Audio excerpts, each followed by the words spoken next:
If you are a CA student and you are watching this video तो I understand कि आपके पास time की कितनी कमी है एंड आप फिर भी ये वीडियो देख रहे हैं। तो मैंने वीडियो ऐसे डिज़ाइन किया है कि इसका एक एक मिनट जो है वो आपके टाइम को value they.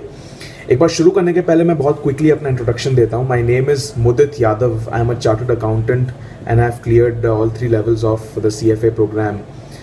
By profession, I'm a motivational speaker and success coach. और success coach मतलब that means I work with executives, entrepreneurs, students one to one for 7 to 8 months. उनको जो goals achieve करना, उनको life में next level पे जाना है, उनको peak performance लानी है अपनी life में या work में, तो I work with them.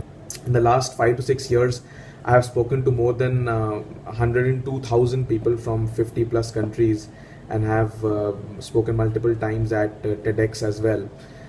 I speak to about 7 to 8,000 people every month, जिसमें से मैं कहूँगा करीब 15 to 20% जो लोग हैं वो या तो CAs या CA स्टूडेंट्स हैं। तो काफ़ी मेरा interaction CAs and CA students के साथ रहता है। CA स्टूडेंट्स का स्पेसिफिकली ऑन कि how they can strategise, how they can clear the exam motivation, ये सब्जेक्ट्स पे ही मैं यूजुअली CA स्टूडेंट से बात करता हूँ। तो ये जो मैंने आपको इंट्रोडक्शन दिया वो ऐसे इंट्रोडक्शन से ऐसा लगता होगा बहुत हाई फाई एंड ये सब चीज़ें हैं, बट मैं आपको सही बात एकदम बताता हूँ, एकदम क्लियर बात इस। अगर आप ये वीडियो देख रहे हैं, आप ज़रा ये चीज़ ध्यान से सुनिएगा। आपको 10th 12th और ग्रेजुएशन में कितने स्कोर्स आए, या आप अगर आप ये कर रहे हैं तो आपको कितने स्कोर्स आए, बात ज़रा आप ध्यान में रखिएगा। 10th में मुझे 82% आया, 12th में मुझे 79% आए and graduation BCom final year मुझे 66% आए। तो हमारे देश में इंटेलिजेंस को स्कोर्स के साथ ही नापा जाता है, तो इसलिए मैंने आपको स्कोर्स बताए। लेकिन मैं CA एंड CFA के सारे एग्जाम्स मैंने फर्स्ट अटेम्प्ट में पास किए हैं। मैंने ये बात आपको क्यों बताई? मैंने ये बात आपको इसीलिए बताई कि अगर आपको ऐसा लगता है कि मैं उतना इंटेलिजेंट नहीं हूँ इसलिए मैं CA करने में मुझे डिफ़िकल्टी हो रही है, या मेरी अटैम्प्ट्स लग रही हैं, या मुझे पोर्शन पढ़ने में प्रॉब्लम हो रही है, तो मैं आपको बताऊं कि CA बनने के लिए इंटेलिजेंस का रोल बहुत कम है। क्योंकि अगर इंटेलिजेंस का रोल बहुत ज़्यादा होता तो मैं कभी CA नहीं बन पाता, जैसे मैंने आपको अभी अभी मेरे मार्क्स बताए। जब मैं स्कूल में था तब मेरी सबसे बड़ी प्रॉब्लम ये थी कि मुझे मैथ्स नाम का सब्जेक्ट एक था जिसमें मैं बहुत ही ज़्यादा ख़राब था। बट एक बात पता थी कि यार बड़े होकर CA बनना है। क्यों CA बनना है? मैं कभी पार्टीज़ वार्टीज़ में जाता था तो जिसे पापा खुद को इंट्रोड्यूस करते थे कि मेरा नाम ये है, मैं चार्टर्ड अकाउंटेंट हूँ, तो दूसरे इंसान के जो चेहरे पे एकदम ऐसे खिल जाते, एकदम उसकी रिस्पेक्ट आ जाती थी पापा के लिए। तो मैं बोलता था यार पता नहीं ये CA करता क्या है, बट मुझे भी CA बनना है, पापा जैसे CA बनना है मुझे भी। लेकिन प्रॉब्लम ये थी कि मैथ्स अच्छा नहीं था, बट मुझे पता नहीं थी कि ये प्रॉब्लम है। अनटिल एक चीज़ हुई मेरी लाइफ में कि एक बार मुझे मैथ्स में मेरा स्कोर बहुत ख़राब आया। एक छोटा सा टेस्ट था, टीचर ने बोला, स्टाफ रूम में बोला कि तुम्हारा इतना कम स्कोर है मैथ्स में। I am sorry ma'am. और क्या बनना चाहते हो लाइफ में? बोला मैम CA बनना चाहता हूँ पापा जैसे। मैम ने बोला देखो बेटा, ये स्कोर्स वजह से ना तुम्हें ऐसे स्कोर तुम्हारे आते रहे तो तुम कभी CA नहीं बन पाओगे, कुछ और अपना सोच लो, जो भी है निकलो यहाँ से स्टाफ रूम से। एंड उस समय मुझे काफ़ी दुख हुआ सुन के कि यार ये क्या मतलब हुआ कि मैं मैथ्स के टेस्ट में मेरे मार्क्स खराब आ गए तो क्या मैं ज़िंदगी में कभी CA नहीं बन सकता? तो मैंने काफ़ी मेहनत की मैथ्स एग्ज़ाम के ऊपर एंड मैथ्स पेपर के ऊपर। काफ़ी दिन रात सबसे ज़्यादा सब्जेक्ट में मैथ्स की मेहनत करता था। एंड फिर जब जो नेक्स्ट एग्ज़ाम आया मैथ्स का, उसमें जो मार्क्स आए वो पिछले एग्ज़ाम से भी कम आ गए। टीचर ने फिर बोला देख लो अभी भी CA बनना है, समझ लो मुझे नहीं लगता तुम CA बन सकते हो, कुछ और देख लो। 10th का रिजल्ट आया एंड 82% आया, जैसे मैंने आपको बताया। पापा चाहते थे, मुंबई में तो जो लोग हैं वो जानते ही होंगे, रेस्ट ऑफ इंडिया में भी जानते होंगे, जो लोग नहीं जानते, एक NM कॉलेज करके है जहाँ से मेरे डैड वहाँ के एलुमनाई हैं। एंड डैड भी चाहते थे कि मैं उस कॉलेज में पढ़ूँ, लेकिन 82% स्कोर से 10th में तो ऑब्वियसली NM कॉलेज नहीं जा सकता। तो उस दिन मैंने पापा के चेहरे पे वो दुख देखा। उन्होंने कभी मुझे प्रेशराइज नहीं किया कि बेटा तुम यहाँ पे जाना, लेकिन मुझे पता था कि उनको वो चाहते हैं मैं उस कॉलेज में जाऊँ। तो मैंने उनके चेहरे पे दुख देखा कि यार मेरा बेटा NM कॉलेज में नहीं जा पाया। उसी समय मैंने ठान ली कि यार हमारे पेरेंट्स हमारे लिए इतना कुछ करते हैं, क्या मैं उनके लिए, मतलब मुझे बहुत ज़्यादा बुरा लगा कि मैं उनके लिए इतनी सी विश नहीं पूरी कर पाया कि उनके लिए एक जो कॉलेज वो चाहते हैं मैं उस कॉलेज में जाता हूँ। बट फिर मैंने मेहनत की, CPT जो हमारा उस समय CA एंट्रेंस को CPT बोलते थे, के ऊपर मैंने हार्डवर्क शुरू किया। उसमें एक सब्जेक्ट वापस से आता था मैथमेटिक्स, जिसमें सबसे ज़्यादा प्रॉब्लम होती थी। बट सीपीटी की आप समझिए मेरी 60 to 70 4 सब्जेक्ट्स थे, उसमें 60 to 70% टाइम मेरा सिर्फ मैथ्स करने में जाता था। जैसे तैसे सीपीटी मैंने पास कर लिया। काफ़ी खुश थे घर में सब, क्योंकि पहली बार एकेडमिकली मैंने थोड़ा कुछ कर पाया लाइफ में। सी एंट्रेंस पास करके मुझे भी लगा कि यार मतलब सीपीटी कर लिया, जिन्होंने सीपीटी या सी एंट्रेंस पास किया उनको वो फीलिंग याद होगी कि यार जब सीपीटी या सी एंट्रेंस पास कर लिया ऐसा लगता है कि दुनिया जीत ली। एंड फिर गए भाई आईपीसीसी एग्जाम के लिए, तो क्लासेस ली तो पता चला भाई 5 फ्लोर की क्लासेस थी, हर फ्लोर पे 6 क्लासरूम, हर क्लासरूम में 15 बेंच, हर बेंच पे 10 लोग बैठे हैं, सबने सीपीटी पास किया, सब आईपीसीसी के लिए प्रिपेयर कर रहे हैं। तो उस समय समझ में आया कि यार मतलब ऐसा बेटा कुछ बहुत बड़ा तुमने नहीं उखाड़ा है, तुम अभी भी बहुत आगे जर्नी बाकी है। बट यार आईपीसीसी तो सीपीटी से कई गुना ज्यादा टफ हो गया। मुझे जो इंटरेस्ट ये था, मतलब एकदम से पहले कंपनी अकाउंटिंग आई, फिर 2 कंपनीज मर्ज हो रही है, मर्जर्स एंड एक्विजिशंस, क्या क्या हो रहा है चैप्टर, समझ ही नहीं आ रहा एकदम से। एंड सर की स्पीड आगे दौड़े जा रहे हैं, एंड मैं यहाँ पे यार स्ट्रगल कर रहा हूँ। तो बहुत इंटेलिजेंट था नहीं सर, आपको बताया कि यार कैसे हो रहा है, क्या हो रहा है। मेरे आजू बाजू वाले बच्चों के पेजेस में से देख के समझने की कोशिश कर रहा हूँ कि पिछला सम कैसे सॉल्व किया था, वो तो आगे चले जा रहे हैं। एकदम से मैं ऐसे ही अपने फ्रेंड की बुक में देखने में लगा हूँ, नोटबुक में, कि कैसे सम सॉल्व हुआ था, कि एकदम से प्रोफेसर आ गए मेरे सामने, सब चुप। प्रोफेसर ने सबकी तरफ देख के बोला, बेटा हम लोग कौन से क्वेश्चन पे हैं? सबने बोला सर क्वेश्चन 7। बोला ये अभी भी क्वेश्चन 4 पे है। एंड फिर मुझे देख के बोलते हैं, बेटा खड़े हो? बोला यस सर। फिर उन्होंने बोला कि तुम्हारे बाप को भी लगता होगा कि तुम बैड डेट्स हो। एंड सब जोर जोर से हंसे, सब हंसे मुझे छोड़ के, प्रोफेसर भी हंस रहे थे। एंड मुझे बहुत ज्यादा बुरा लगा इस बात का। शायद प्रोफेसर भूल गए, शायद बाकी सब भूल गए होंगे, लेकिन मैं जब घर पे गया तो मैं 3, 4, 5, 6 दिन बीत गए, मैं बिल्कुल पढ़ाई नहीं कर पा रहा था, मैं खा पी नहीं पा रहा था, मैं सो नहीं पा रहा था। मेरे दिमाग में बार बार यही बात घूम रही थी कि मेरे पापा को भी लगता है मैं बैड डेट्स हूँ, मेरे पापा को भी लगता है मैं बैड डेट्स हूँ, मैं किसी काम का नहीं हूँ। मैं फिर वो जो दुख था वो फिर गुस्से में बदल गया कि मैं इस प्रोफेसर को दिखा के रहूंगा आईपीसीसी पास करके कि मैं बैड डेट्स नहीं हूँ, कि मेरे पापा को नहीं लगता कि मैं बैड डेट्स हूँ। और फिर मैंने जब मेहनत शुरू की आईपीसीसी एग्जाम के लिए, उसके बाद वो चीज भी चली गई कि मुझे किसी को कुछ प्रूव करना है, मुझे खुद को प्रूव करना था बस। ना उस प्रोफेसर को प्रूव करना था, किसी और को प्रूव करना था, बस मुझे खुद के लिए करना था कि यार मैं बैड डेट्स नहीं हूं मेरे पापा के लिए। और हाँ, अगर मैं बैड डेट्स हूं तो हमें बचपन से सिखाया गया कि अगर आपको लगता है बैड डेट्स होंगे तो आपको क्या बनाना पड़ेगा? आपको बनाना पड़ेगा provision for bad dates. And provision क्या किया मैंने? मुझे पता था कि भाई इंटेलिजेंट नहीं हूं दूसरे लोगों जितना, तो अगर सब लोग 6 बजे उठ रहे हैं सुबह तो मुझे 4 बजे उठ के पढ़ना पड़ेगा। सब लोग दिन में 6 घंटा पढ़ रहे हैं तो मुझे 8 घंटे पढ़ने पड़ेंगे। सब लोग 10 बजे सोने तो मुझे 12 बजे सोना पड़ेगा। सब लोग महीने में 1 पिक्चर देख सकते हैं तो मैं 4 महीने में 1 पिक्चर देख सकता हूँ। सब लोग को 1 रिविजन ही चलेगा तो मुझे 2 रिविजन करने पड़ेंगे। ये मैंने बनाया प्रोविजन, क्योंकि मैं बैड डेट्स था। एंड फिर जब आईपीसीसी का एग्जाम निकला, रिजल्ट आया, तब I had pass that exam. one of the best feelings of my life. And मैं सोचा था मैंने कि जिस दिन रिजल्ट आएगा मैं उस दिन जाऊंगा, प्रोफेसर को दिखाऊंगा कि ये देखो मैंने पास कर लिया एग्जाम। बट उस समय तक मुझे फिर वैसा कुछ नहीं फील हो रहा था। बस मैं था, वो रिजल्ट था, वो खुशी थी। एंड फिर आया CA final. And CA final के टाइम पे फिर रियलाइज हुआ कि यार आईपीसीसी कुछ नहीं था। एंड बट ये बात मुझे पहले से ही पता थी कि मैं बैड डेट्स हूँ। तो लोग सीए फाइनल की प्रिपरेशन लास्ट के 8 महीने या 12 महीने में शुरू करते हैं, 8 to 12 months। मैंने शुरू कर दी प्रिपरेशन करीब 1.5 years पहले। उसमें भी माई वर्स्ट सब्जेक्ट, एंड आप many of you will agree with me, my worst subject was costing. And सबसे ज्यादा मेहनत मैंने कॉस्टिंग पे की। एंड 4 महीने पहले एग्जाम के, मैंने जो मेन एग्जाम था, मैंने उसके पहले कॉस्टिंग का पहला मॉक पेपर दिया। सबसे ज़्यादा मैंने मेहनत 6, 7, 8 महीने में कॉस्टिंग में ही की है। फिर एग्जाम के लिए 4 महीने बाकी थे, मैंने कॉस्टिंग का मॉक पेपर दिया। कॉस्टिंग का रिजल्ट आया मॉक पेपर का, मार्क्स मिले हुए थे 8 डिवाइडेड बाय 100। आप लोगों को पता है पास होने के लिए 40 चाहिए। 8 मार्क्स आए। मैंने यार चेक करके देखा कि 0 तो नहीं मिस कर दिया इन लोगों ने, लेकिन चेक किया तो 8 ही मार्क्स आए हुए थे। मैंने उस समय मुझे ऐसे मुंह पे ऐसा धक्का लगा कि यार जब 6-7 महीने मैंने एक सब्जेक्ट पे मेहनत की है तो मुझे 8 नंबर आए हैं, तो अभी 4 महीने में जब मुझे 8 सब्जेक्ट्स पे प्रिपरेशन करनी है तो how will I be able to do this? And then I thought कि यार मतलब मुझे तो लग रहा है मेरी अटेम्प्ट गई, अब नहीं हो सकता, एंड फिर वही अटेम्प्ट साइकिल में लग जाएंगे।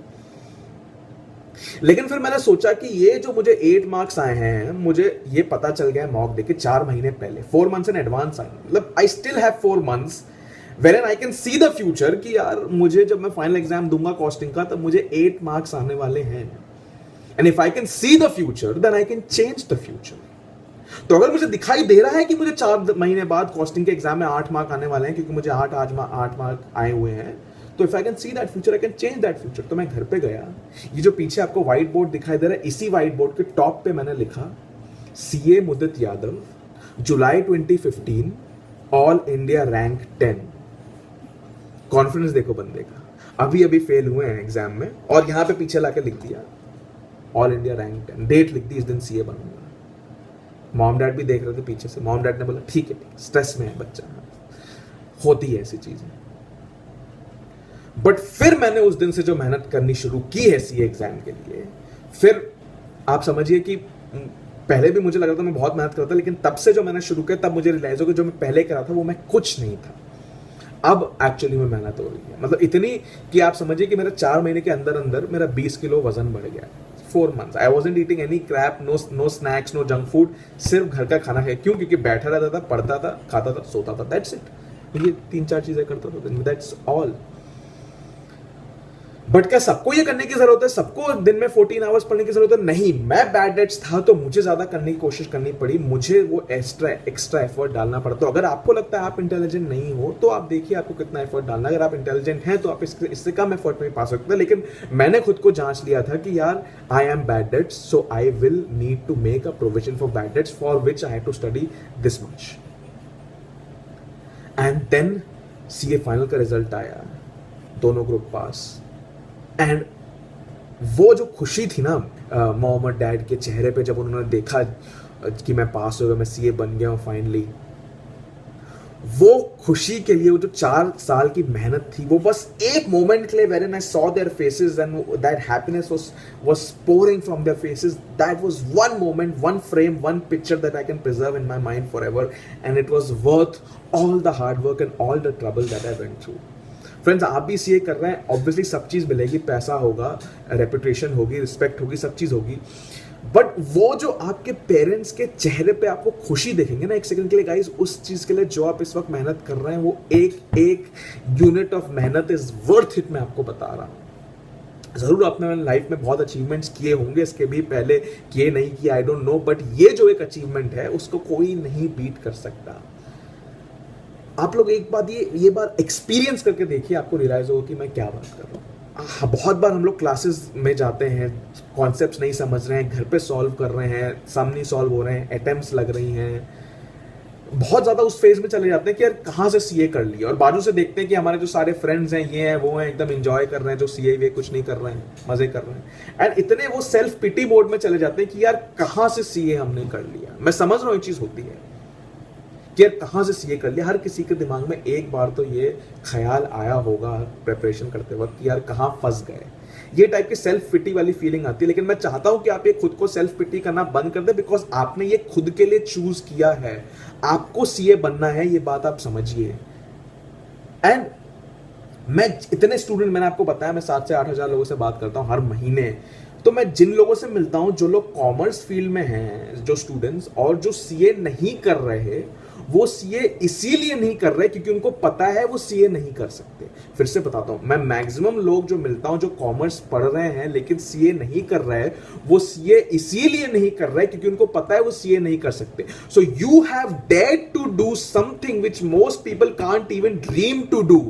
फिर से बोलता हूं, you have dared to do something which most people can't even dream to do. तो फेलियर्स हो सकते हैं, होंगे, लेकिन आप अपने आप को सेल्फ पिटी में नहीं डाल सकते कि यार कहां मैं फंस गया। फेलियर्स होंगे क्योंकि यार आपने की है ऐसी चीज करने की डेयरिंग कि जिसमें जो राह इजी नहीं है, जो बहुत मुश्किल है।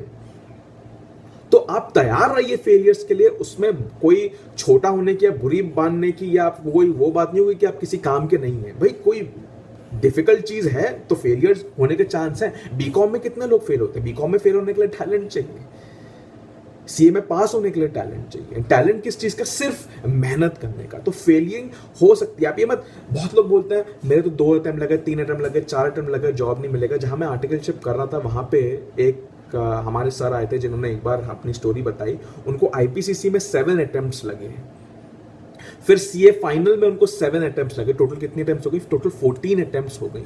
एंड फिर वो लोग वो इंटरव्यू देने गए one of India's biggest firms में, इंडिया की वन ऑफ बिगेस्ट फर्म्स में। वहां पे पार्टनर ने पूछा कि यार तुम्हारी 14 अटेम्प्ट्स लगी हुई हैं, मैं तुम्हें, वो बाहर इतनी देख रहे हो लाइन लोग बैठे हुए हैं जॉब के लिए, सब सीए हैं, मैं तुम्हें जॉब क्यों दूं, उनको क्यों नहीं दूं? और मेरे सर ने क्या जवाब दिया उस समय कि अगर आपको लगता है कि उनकी नॉलेज मुझसे ज्यादा है तो आप उनको जॉब दे दो। A CA is a CA irrespective of the number of attempts। हाँ, ये चीज है कि कुछ फ्रेशर जॉब में होता है भाई इतनी अटेम्प्ट्स होनी चाहिए, 2 अटेम्प्ट ज्यादा नहीं, 3 अटेम्प्ट ज्यादा नहीं। लेकिन अगर आप मेहनत करने को तैयार हैं, जैसे मैंने सर ने की अक्रॉस, उसके बाद 8 साल में जो उनका पैकेज था, जब वो पार्टनरशिप ज्वाइन किए तो उनका जो पैकेज था, तो वो पैकेज उतना था या मैक्सिमम लोगों से ज्यादा था जो उनके बैच में पास हुए थे फर्स्ट सेकंड अटेम्प्ट में। तो it's not the end of the world अगर आप सीए एग्जाम में फेल हो जाते हो तो। मैं आपको फेल होने के लिए एंकरेज नहीं कर रहा हूं, लेकिन मैं आपको बता रहा हूं कि यार फेल होने से दुनिया एंड नहीं हो जाती है। सीए बनने के बाद भी एक नई जर्नी स्टार्ट होती है, एक नई रेस चालू होती है जहां पे आप सब लोगों को एक्सीड कर सकते हैं। एंड कितने सीए जिनकी अटेम्प्ट्स लगी है मैंने देखा है बहुत ज्यादा सक्सेसफुल है एज कंपेयर टू दोज जिनको एक रैंक भी आई हुई है। लेकिन हाँ, जब हम अपनी प्रिपरेशन करेंगे तब हम लोग एम करेंगे सिर्फ और सिर्फ पास होने के लिए। हम लोग फेलियर की पॉसिबिलिटी निकाल देंगे एंड उसके जो रेस्ट ऑफ द सेशन है वो इसी के बारे में है कि हम वो क्या चीजें कर सकते हैं इस वक्त कि हमारे फेलियर की पॉसिबिलिटी निकल जाए। एंड हम सिर्फ एक चीज देखें, एक गोल अपने सामने कि ये सीए बनना ही है इस डेट पे। लेकिन वो स्ट्रैटेजीज डिस्कस करने के पहले मैं आपसे एक सवाल पूछूंगा। आप ये सवाल खुद से पूछिए कि क्या आप इस वक्त अपने 100% पोटेंशियल पे पढ़ाई कर रहे हैं कि मैं इससे 1 मिनट ज्यादा भी नहीं पढ़ सकता? क्या आपको ऐसी फीलिंग आ रही है? मैं जब ये लाइव सेमिनार्स में ये सवाल पूछता हूं, मैं पूछता हूं कि हाथ उठाइए जिन लोगों को लग रहा है वो 100% अपने पोटेंशियल की मेहनत कर रहे हैं, तब अगर 500 लोग होते हैं सेमिनार में तो हार्डली 5 to 7 पीपल हाथ उठाते हैं। Out of 500 people, 5 to 7 people से कभी इस रेशियो से ज्यादा मैंने हाथ उठते हुए नहीं देखे। तो लोग खुद एक्सेप्ट करते हैं कि उन्होंने पूरी की पूरी मेहनत नहीं की। हाँ सर, बट 99% तो की सर, पूरी मेहनत नहीं की बट बहुत मेहनत की सर, फिर भी पास नहीं हो पाए, फिर भी हो नहीं पाया। सर देखिए, मैं 3 टाइप के लोगों से मिलता हूं अपनी लाइफ में, ब्रॉडली अगर मैं कैटेगराइज कर लूं।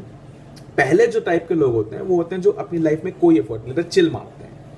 मुझे लगता है अगर आप ये वीडियो अभी तक सुन रहे हैं तो आप ये नो एफर्ट वाली कैटेगरी में नहीं है, बिकॉज आप अपने एडुकेशन के लिए इतना टाइम इन्वेस्ट कर रहे हैं, सुनने के लिए टाइम इन्वेस्ट कर, तो आप नो एफर्ट वाले लोग नहीं। पर ये लोग नो एफर्ट वाले लोग होते हैं ना, इनकी लाइफ बड़ी, इनको पता है इनका कुछ नहीं होना, इनको वैसे भी कुछ नहीं होना, इन लोग की लाइफ बड़ी चिल है। ये होता है आपकी पहली कैटेगरी, नो एफर्ट वाले लोग। जो दूसरी कैटेगरी में लोगों से मिलता हूं वो होते हैं ऑर्डिनरी एफर्ट लेने वाले लोग, जो मेहनत तो करते हैं, सीए ले तो लिया है, एक आधे एग्जाम पास भी कर लिए हैं, बट फिर कभी बोर हो जाते हैं, कभी नहीं पढ़ पाते, कभी टाइम पास चाहिए, कभी कुछ चाहिए।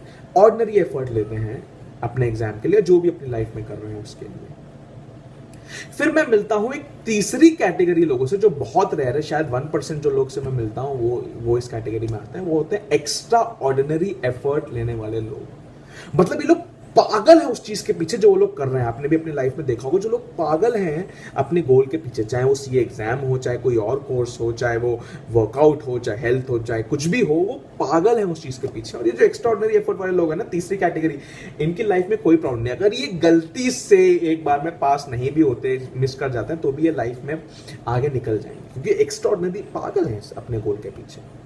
ये थर्ड कैटेगरी वाले लोग की कोई प्रॉब्लम नहीं। ये फर्स्ट कैटेगरी वाले लोग की भी कोई प्रॉब्लम नहीं है। सर क्यों उनकी प्रॉब्लम नहीं है? इनकी प्रॉब्लम इसलिए नहीं क्योंकि उन्होंने ना मेहनत की, ना कुछ सैक्रिफाइस किया, ना कुछ कॉम्प्रोमाइज किया, इनका कुछ नहीं होना, इनको पता था और इनका वैसे भी कुछ नहीं हुआ।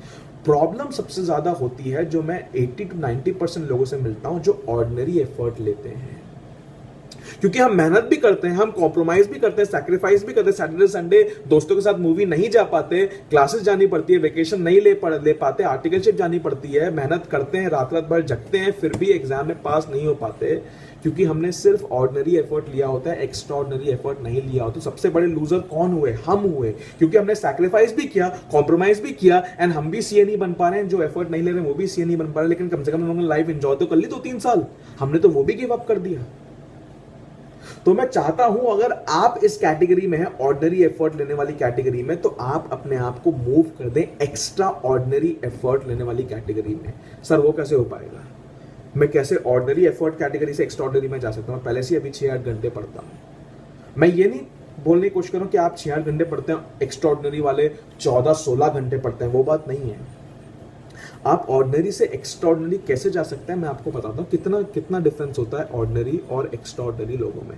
एक सर्वे कंडक्ट हुआ था, एक साइंटिस्ट गए बर्लिन स्कूल ऑफ म्यूजिक में, वहां पे वायलिन क्लास में गए, एंड वायलिन क्लास में जाके उन्होंने पूछा टीचर से कि टीचर, जो आपकी क्लास में जो 10 बेस्ट लोग हैं, जो आपको लगता है आगे जाके लेजेंड बन जाएंगे म्यूजिक में, वायलिन बजाने में, आप उनको लाओ। तो 10 लोग वैसे लेके आ गए, लेजेंड कैटेगरी। फिर उन्होंने बोला 10 ऐसे लोग लाओ जो लेजेंड कैटेगरी तो नहीं है लेकिन गुड है क्लास में, better, much better than average. तो 10 और लोग आ गए। देन सेट कि तीसरी फाइनल कैटेगरी लाओ जो क्लास में एवरेज है, मतलब वेरी एवरेज, लेजेंड तो दूर की बात, गुड भी नहीं, एवरेज स्टूडेंट्स। तो एवरेज स्टूडेंट्स लेके आए। साइंटिस्ट ने क्या किया, वो लोग ने गए एंड हर स्टूडेंट कैटेगरी से पूछा, एवरेज, गुड एंड लेजेंड से, कि आपने जब तक आप 18 ईयर्स ऑफ एज के नहीं हो गए तब तक आपने लाइफ में कितनी hours of total violin practice की। तो जो एवरेज कैटेगरी के पास गए, उन्होंने 5400 आवर्स ऑफ प्रैक्टिस की थी जब तक they became 18 years of age ना। फिर वो लोग गुड वाले कैटेगरी के पास गए, उनसे पूछा तो उन्होंने 6300 आवर्स ऑफ प्रैक्टिस की थी by the time they became 18 years of age. फिर वो फाइनली गए लेजेंड्स कैटेगरी के पास, उनसे पूछा आपने कितनी आवर्स ऑफ प्रैक्टिस की थी टोटल अपनी लाइफ में by the time you became 18 years of age, और उन्होंने बोला हम लोगों ने on an average 7300 hours of practice की थी by the time they became 18 years of age. तो अब क्लियर डिफरेंस देखिए, ऐसा नहीं कि कोई बहुत टैलेंटेड होता है, किसी के खून में सीए है, किसी के खून में वायलिन है, जिसने जितनी मेहनत की उतना बेटर होता है क्या। लेकिन आप यहाँ पे देखिए मैंने क्या कंपैरिजन किया कि जो गुड है उन्होंने 6300 आवर्स ऑफ प्रैक्टिस की, और जो लेजेंड्स उन्होंने 7300 आवर्स ऑफ प्रैक्टिस की, मतलब दोनों में सिर्फ 1000 घंटे का फर्क था, एंड 1000 आवर्स का फर्क ये आया 18 ईयर्स में। तो अगर मैं 1000 आवर्स लेजेंड वाले लोगों ने ज्यादा काम किया है, बट वो ज्यादा उन लोगों ने प्रैक्टिस किया अक्रॉस 18 ईयर्स, तो अगर मैं 1000 आवर्स को 18 ईयर्स में स्प्रेड आउट करूं तो आप ये कैलकुलेट कर पाएंगे कि जो लोग लेजेंड कैटेगरी में हैं उन्होंने हर दिन एवरी डे 15 मिनट ज्यादा प्रैक्टिस की है as compare to people who are in the good category. मतलब 15 मिनट्स दिन के ज्यादा एंड लोग लेजेंड बन गए, उनको जनरेशन याद रखेंगे, 15 मिनट्स कम और ये लोग गुड ही रह गए, और कॉलेज के बाद इनको सब भूल जाएंगे। 15 मिनट ज्यादा और ये इंटरनेशनल आर्टिस्ट बन जाएंगे, 15 मिनट्स कम दिन के और इन लोग को कोई याद नहीं रखेगा, कोई इनको नहीं सुनेगा, कोई इनका म्यूजिक नहीं सुन पाएगा, ऐसे ही मर जाएंगे। ये होता है फर्क ऑर्डिनरी एंड एक्स्ट्राऑर्डिनरी में। बहुत ज्यादा फर्क नहीं होता, फर्क होता है सिर्फ इतना, 15 मिनट्स इन द डे का। जब आपको बोर हो रहा है तब क्या आप अपने आप को 15 मिनट्स और स्ट्रेच कर सकते हैं, 15 मिनट और पढ़ लूं। जब रात में नींद आ रही तब क्या अपने आपको और पुश कर सकते हैं कि 15 मिनट सोने के पहले और पढ़ लूं। जब सुबह आपको अलार्म बज रहा है, आप स्नूज करके सो जा रहे हैं, क्या आप एक स्नूज अवॉइड कर सकते हैं, 15 मिनट पहले उठ लें। ये सब में आप 30 to 40 मिनट्स दिन में बचा लेते हैं, एंड वो 30 to 40 मिनट्स अक्रॉस 100 डेज वो आपके इतने आवर्स बन जाते हैं कि आप एक दो सब्जेक्ट का एक एक्स्ट्रा रिवीजन कर लेते हैं, फिर आप 2 मार्क्स से पास हो जाते हैं, कोई और 2 मार्क्स से फेल हो जाता है, और फिर वो बोलता है कि यार ये तो लकी था 2 मार्क्स से पास हो गया, मैं उतना ही पढ़ता था लेकिन मैं 2 मार्क्स से फेल हो गया। आप लकी नहीं थे, आप वो 15 मिनट एक्स्ट्रा देते थे हर बार जब आप थक गए थे और जब सब रुक जाते थे। वो डिफरेंस होता है ऑर्डिनरी और एक्स्ट्राऑर्डिनरी में, 15 मिनट का डिफरेंस। मैं चाहता हूं कि आप अपने लिए वो डिफरेंस क्रिएट करें, वहां पे अपने आप को पुश करें 15 मिनट, जहां भी आपको लग रहा है कि आप अब और नहीं कर सकते। एक यूएस के एक स्पेशल फोर्सेस होती हैं, उनको बोलते हैं यूएस नेवी सील्स, एंड वो यूएस नेवी सील्स इतने स्ट्रांग होते हैं कि वो एक ऑर्डिनरी ह्यूमन से ज्यादा सर्वाइव कर सकते हैं। वो पॉइजन लेके ज्यादा सर्वाइव कर सकते हैं, वो बिना स्लीप के 3-4 दिन सर्वाइव कर सकते हैं, बिना फूड, बिना ड्रिंक्स, क्योंकि वो इतनी टफ कंडीशन में, बैटल कंडीशन में जाते हैं कि वो लोग कोई भी चीज सर्वाइव कर सकते हैं। तो एक ऑथर ने लिखा हुआ है कि वो एक नेवी सील के साथ प्रैक्टिस करा था, तो नेवी सील ने उसको बोला ऑथर को कि आप यार आपको पुलअप्स आते हैं, पुलअप्स आपको पता है, ऐसे बार पकड़ के अपने आप को ऊपर खींचते हैं। ऑथर ने बोला हाँ, बोले करिए। उसने 7-8 पुलअप्स किए, बोला हो गया, अब फिर से करिए। उसने बड़ी मुश्किल से 7 पुलअप्स किए, तो हो गया, फिर से करिए। अब वो बड़ी मुश्किल से 7 पुलअप्स किए और बैठ के कि यार अब बिल्कुल नहीं हो सकता, अब नहीं कर सकता मैं एक भी पुलअप और। तो नेवी सील ने ऑथर को बोला बिल्कुल नहीं कर सकते, एक भी पुलअप और नहीं कर सकते? उसने बोला बिल्कुल नहीं कर सकते। बोला अच्छा, तो अब हम लोग यहां से नहीं हिलेंगे जब तक आप 100 पुलअप्स और नहीं कर लेते। क्या बोला? हम अब जब तब तक यहां से नहीं हिलेंगे जब तक आप 100 पुलअप्स और नहीं कर लेते। मतलब वो बोल रहा है यार मैं एक भी पुलअप और नहीं कर सकता, और वो बोल रहा है जब तब तक नहीं हिलेंगे जब तक 100 पुलअप्स नहीं कर सकते। तो क्या मतलब हुआ? बट जैसे तैसे लग गए 5-6 घंटे, जितना भी टाइम लगा, बट ऑथर ने 100 पुलअप्स रो गा के गिर पड़ के कंप्लीट कर लिए। फिर नेवी सील्स ने बताया उसको कि जब एक इंसान बोलता है कि वो और बिल्कुल नहीं कोई चीज कर सकता, बस उसका मैक्सिमम वो रीच कर लिया है, तब वो एक्चुअली सिर्फ अपना 40% ऑफ द पोटेंशियल पे आया होता है, अभी भी 60% कंप्लीट होना बाकी है। तो जब हमें लगता है यार बिल्कुल पढ़ाई नहीं हो रही है, तब हम लोग एक्चुअली में सिर्फ 40% ऑफ आवर पोटेंशियल पे आए होते हैं, अभी भी 60% पढ़ाई करने का पोटेंशियल हम में बाकी होता है। और हम लोग तो मैक्सिमम उस पॉइंट तक पहुंचते भी नहीं है कि आप बिल्कुल नहीं पढ़ सकते, हम लोग तो उस पॉइंट पे ही छोड़ देते हैं कि यार पढ़ने में बोर हो रहा है। मतलब हम लोग तो 15-20% अपने पोटेंशियल तक भी नहीं पढ़ पाते हैं। क्या हम लोग वो बाकी पोटेंशियल मैक्सिमाइज कर सकते हैं? वो होता है difference between ordinary and extra ordinary. अगले 4-5 मिनट में मैं आपको कुछ ऐसी स्ट्रैटेजीज बताऊंगा जो मैंने अपने खुद में अप्लाई की, और जो मैं मेरे साथ जो स्टूडेंट्स 1-to-1 काम करते हैं, जिनके साथ मैं 6-7-8 मंथ्स काम करता हूं फॉर CA एग्जाम या फॉर कैट एग्जाम जो भी हैं, मैं उनको क्या स्ट्रैटेजीज रिकमेंड करता हूं जिसकी वजह से वो सक्सेसफुल हो पाते हैं, उसका मैं एक इन नटशेल स्ट्रैटेजीज आपको अभी बताऊंगा। 3 चीजें सबसे ज्यादा इंपॉर्टेंट हैं, आप याद रख सकते हैं। MRP, मॉक्स, रिविजन और प्लानिंग। मॉक्स, अगर मैं मॉक नहीं देता, मुझे 8 मार्क नहीं आते, तो मुझे कभी रियलाइज नहीं होता कि यार मैं ये एग्जाम पास नहीं कर पाऊंगा। तो मॉक्स बहुत इंपॉर्टेंट है। हम लोग मैक्सिमम लोग सोचते तो है मॉक्स देंगे, बट कभी मॉक्स दे ही नहीं पाते। क्यों? क्योंकि भाई पोर्शन ही नहीं कंप्लीट हो पाता। मैं मॉक्स कैसे दूंगा? दोस्तों इस CA एग्जाम में इसका पोर्शन कभी कंप्लीट नहीं हो सकता, बट मॉक्स आपको देने जरूरी है। क्यों? क्योंकि आपको एग्जाम में बहुत सारी चीजें आती है भाई, टाइम मैनेजमेंट होता है, स्ट्रेस होता है, प्रेशर होता है, बहुत सारी चीजें होती है जो सिर्फ एग्जाम सिनेरियो में आपके ऊपर आती है। तो आपको अपने दिमाग को आदत डलवानी पड़ेगी। जब आपको मॉक्स में रिजल्ट आता है तो वो स्कोर से आप डिसहार्टन नहीं हुई है, डिमोटिवेट नहीं हुई है। आप देखिए कि मैंने कहाँ मिस्टेक्स की है और ये मिस्टेक मैं एग्जाम में नहीं रिपीट करूंगा। सर कितने हमें मॉक्स देने चाहिए? अगर आपके पास प्रिपरेशन का टाइम है, आइडियली मैं बोलूंगा आप प्रैक्टिकल सब्जेक्ट्स के 3 मॉक्स एंड थियोरी सब्जेक्ट्स के 2 मॉक्स दीजिए। लेकिन अगर आपके पास टाइम कम है तो मिनिमम प्रैक्टिकल सब्जेक्ट्स के 2 मॉक एंड थियोरी सब्जेक्ट का 1 मॉक, इतना चाहिए। आपका पोर्शन कंप्लीट हो नहीं हो, इतने मॉक्स हमको चाहिए ही चाहिए। 1 mock. Second, R, revision. Revision जरूरी है। बहुत लोग सोचते हैं रिविजन करेंगे, लेकिन क्या होता है, लोगों ने डिसाइड किया भाई एक रीडिंग करेंगे, फिर एक रिविजन, फिर दूसरा रिविजन, फिर एग्जाम। होता क्या है, पहली रीडिंग एक्सटेंड हो जाती है, जैसे तैसे फर्स्ट रिवीजन में पहुंच गए, 2-3 के सब्जेक्ट का रिवीजन कर पाए, तब तक एग्जाम आ गया। आधा फर्स्ट रिवीजन, पूरा सेकंड रिवीजन गोल हो गया।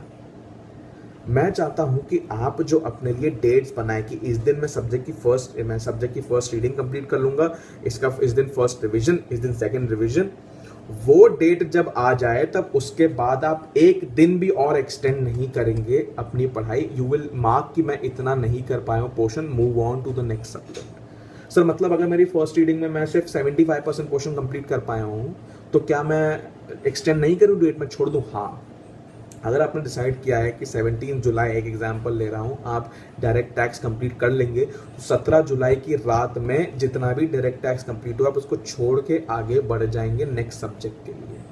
सर फिर बाकी 25% का, जब आप वापस से आएंगे डायरेक्ट टैक्स पे फर्स्ट रिवीजन फेज में, तब आप वो 25% से पहले शुरू करेंगे एंड देन बाकी सब उस पर जाएंगे। इससे ये होगा कि आपका हर सब्जेक्ट का एक रीडिंग और 2 रिवीजन हो जाएगा। हाँ, थोड़े पार्ट्स का शायद एक रिवीजन कम हो, बट ओवरऑल सब्जेक्ट्स का 1 रीडिंग एंड 2 रिविजन्स हो जाएगा। This is what is important, 1 reading and 2 revisions.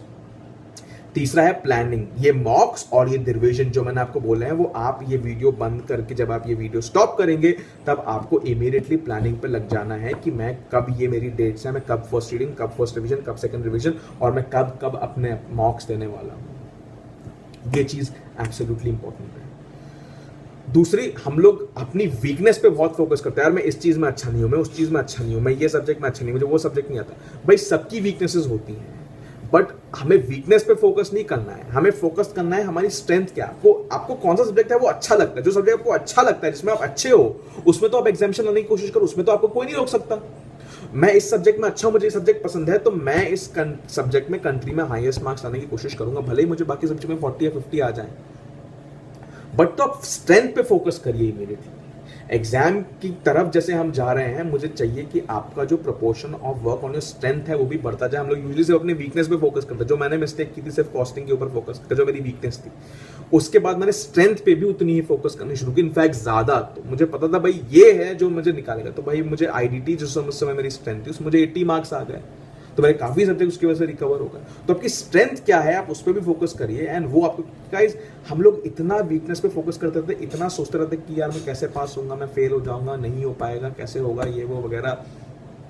Guys मैं आपको बताऊं, जो मेरे फ्रेंड्स हैं जो अब तक सीए नहीं बन पाए हैं, मैं आपको गारंटी देके बताता हूं कि वो या तो मेरे जितने या मुझसे ज्यादा इंटेलिजेंट हैं, और उन्होंने मेरी जितनी या मुझसे ज्यादा मेहनत की है, लेकिन एक जो क्लियर डिफरेंस था उनमें और मुझ में, वो हमेशा बोलते थे मैं ये एग्जाम फेल नहीं होना चाहता, और मैं बोलता था मैं ये एग्जाम पास होना चाहता हूं।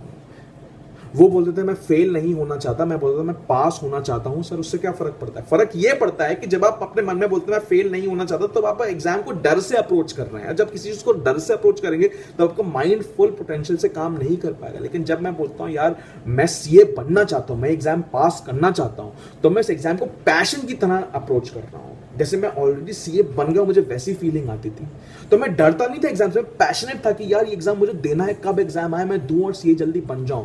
तो मैं नहीं आपके मन में भी ये आज से शब्द सुनना चाहता कि मैं फेल नहीं होना चाहता। फेल शब्द अपने दिमाग से निकाल दीजिए, वो सबसे बड़ा, सबसे नंबर 1 स्टेप है जो आप ले सकते हैं।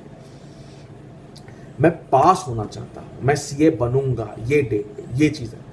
आपको अपना एनवायरनमेंट ऐसा क्रिएट करना है अपने अराउंड की यार मोटिवेशन नहीं काम करता। आप ये वीडियो बंद करेंगे, आप इस वक्त मोटिवेटेड होंगे, पर थोड़ी देर बाद वो मोटिवेशन फेड हो जाएगा। आपको अपना मोटिवेशन बरकरार रखने के लिए कुछ स्ट्रैटेजीज लगानी पड़ेंगी, जो मैंने आपको अभी बताया। सुबह जब आप रोज उठेंगे, जब आप पढ़ने बैठेंगे, तो आप दिमाग में बोलेंगे I will become a CA by this date, ये आप मन में बोलेंगे। और अगर आपके पास ऐसा कोई व्हाइट बोर्ड है, या व्हाइट बोर्ड अगर आपके पास नहीं है, तो आप एक शीट ऑफ पेपर चिपका सकते हैं। वहां पे आप टॉप पे लिख दीजिए सीए, जो भी आपका नाम है, मुदित यादव, और बाजू में डेट लिख दीजिए कि आप ये मंथ और ये ईयर में सीए बन जाएंगे। या आईपीसीसी दे रहे हैं तो भाई ये मंथ ईयर में आपका आईपीसीसी हो जाएगा, वो आप उधर लिखिए। एंड रोज जब आप पढ़ने बैठेंगे तब आप उस चीज को देख के पढ़ने बैठेंगे। तीसरी चीज, कितने डेज बाकी हैं अंटिल सीए एग्जाम। जब मैंने अपना सीए मुदित यादव लिखा हुआ था, तो मैंने उसके बाजू में लिख दिया the number of days remaining for CA exam to come in. And रोज जब आप पढ़ने बैठेंगे तब आप एक डे कम करेंगे, 255 डेज है, 254 डे, एंड फिर आप पढ़ने बैठेंगे। तो रोज आप एक डे मिटा के फिर पढ़ने बैठेंगे। अगर आपने शीट ऑफ पेपर चिपकाया है तो उस डे को काटिए, तो 75 डेज बाकी, तो उस बाजू में 74 लिखिए। सर ये क्यों करना है? ये इसलिए करना है क्योंकि कभी कभार ऐसे कुछ दिन जाते हैं जिसमें आप बिल्कुल पढ़ाई नहीं कर पाते हैं या बहुत कम कर पाते हैं, लेकिन हमारे सर पे वो अर्जेंसी नहीं आती कि अभी भी यार एग्जाम में बहुत टाइम है, अब तो नवंबर है, अब तो मई है, बहुत टाइम बाकी है। लेकिन जब आप रोज अपने हाथों से सुबह उठ के सबसे पहली चीज एक दिन कम करोगे, तो आपको रियलाइज होगा कि मेरे प्रिपरेशन में से एक और दिन कम हो गया, क्या मैं आज इस डे को वर्थ इट बना पाऊंगा कि नहीं बना पाऊंगा।